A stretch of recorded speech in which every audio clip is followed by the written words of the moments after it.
They thought they could slip through. May 25th, 2025. Somewhere in the Caribbean Sea. Calm waters, bright sun, nothing out of the ordinary, at least on the surface. But 500 feet above the water, a Navy P-8 Poseidon patrol plane picked up something weird. A slow-moving vessel. No name, no flag, no AIS beacon.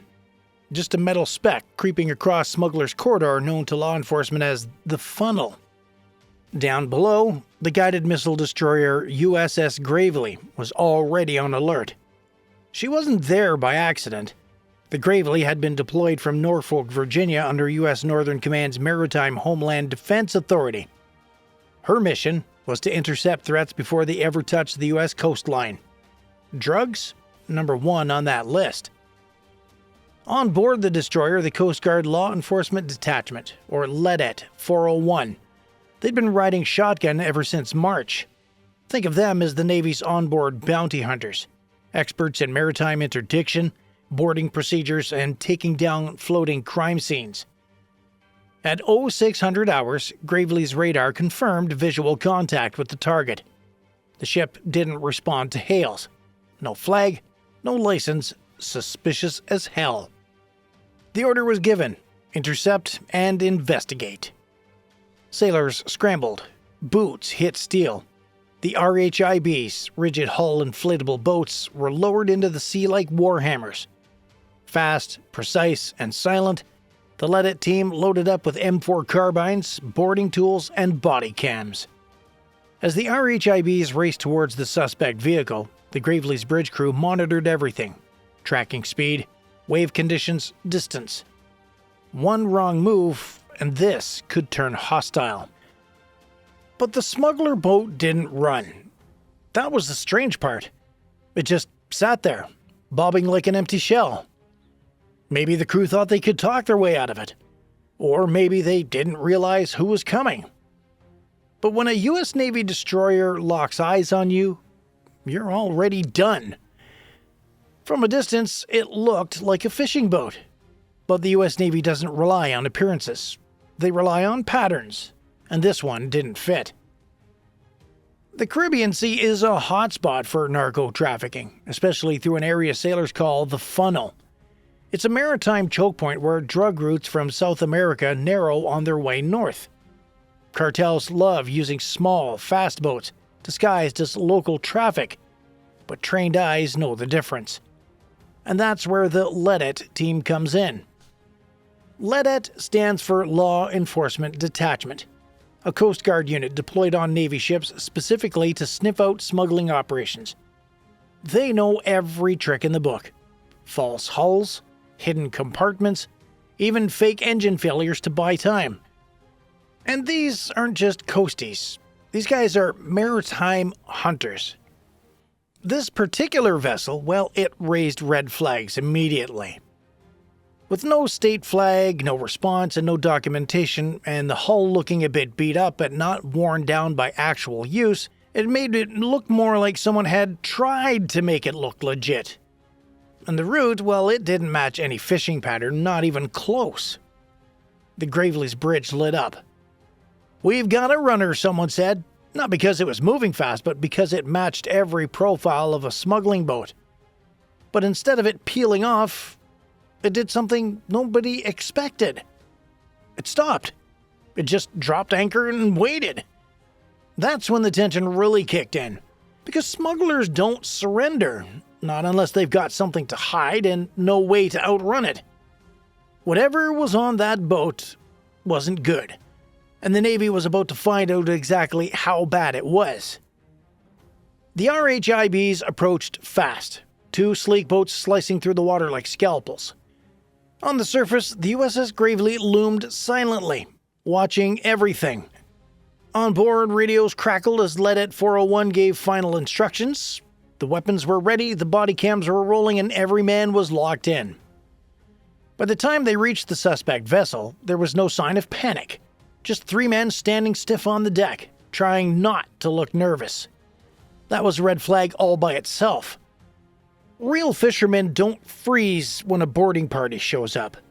These guys looked like they'd rehearsed this moment and still weren't ready for it. U.S. Coast Guard, prepare to be boarded. No resistance, no sudden move, just blank stares and muttered Spanish. The LEDET team climbed aboard, rifles lowered but not relaxed. The Navy's VBSS doctrine, visit, board, search, and seizure, kicked in like muscle memory. The first thing they noticed? The cargo hold was sealed with a layer of plastic wrap and duct tape, standard cartel packaging. Beneath a canvas tarp, 19 square bundles, water-resistant, triple wrapped in burlap, tape, and heavy plastic. Bales. Drug bales. They poked one open. Inside, off-white bricks stamped with strange logos. Some cartels use crowns, others use scorpions or jaguars. This one had a green S symbol burned into the surface. Cocaine, and lots of it. Later, back on the Gravely, the official weight would come in. 860 pounds, with a street value of $13.65 million. The suspects didn't say a word. They didn't have to. The drugs said everything. LEDET called it in. The evidence was bagged, tagged, photographed, and logged with chain of custody. The suspects were cuffed and secured for transport, and the boat was impounded. And the U.S. Navy was already preparing its report. On the bridge of the Gravely, the mood was calm, not celebratory, but professional.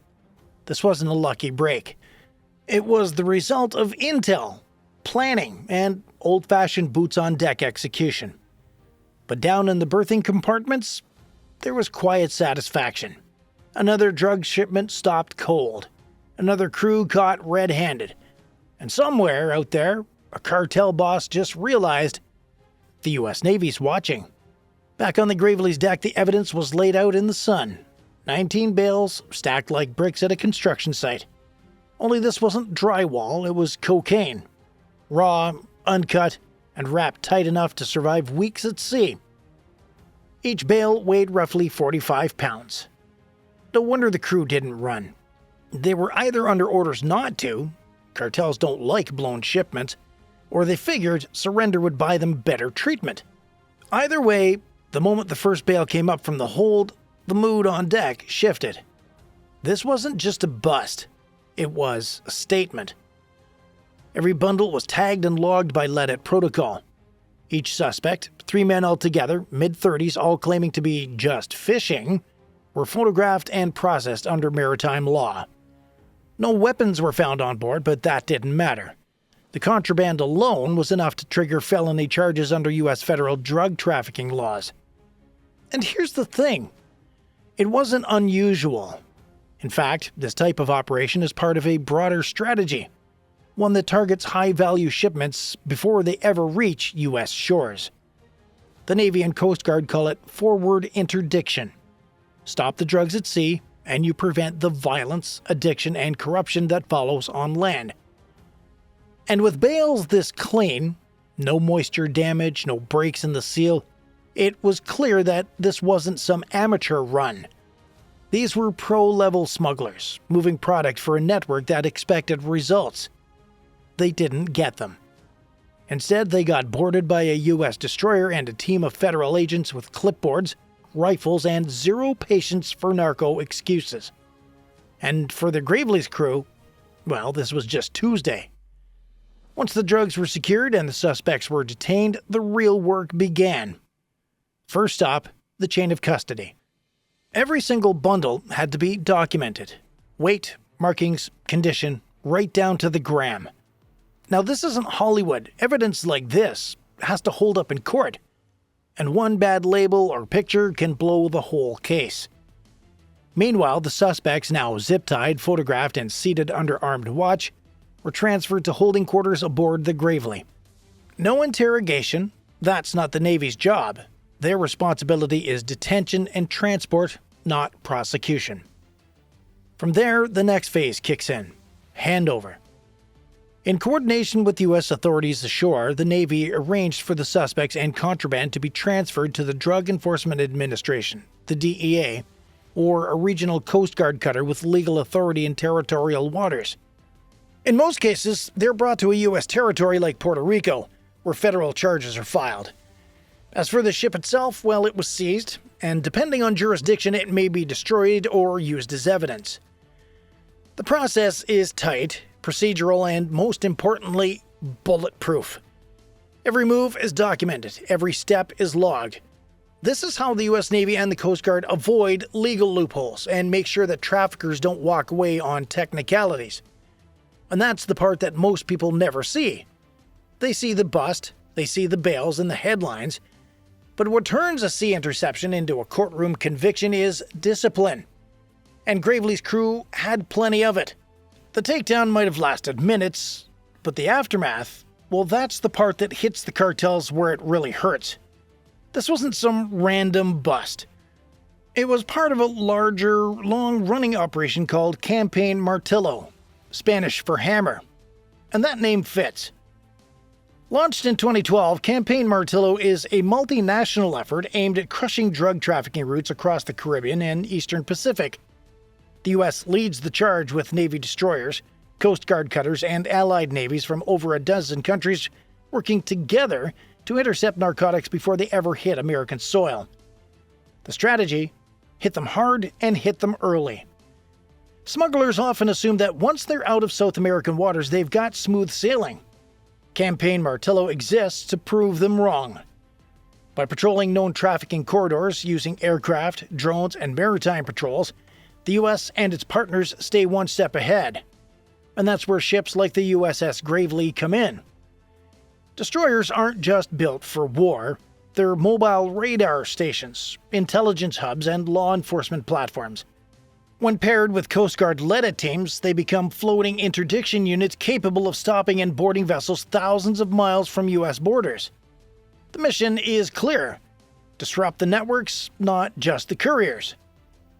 Every ship seized, every ton of cocaine pulled from circulation, is one less payload funding cartels, warlords, or terror groups.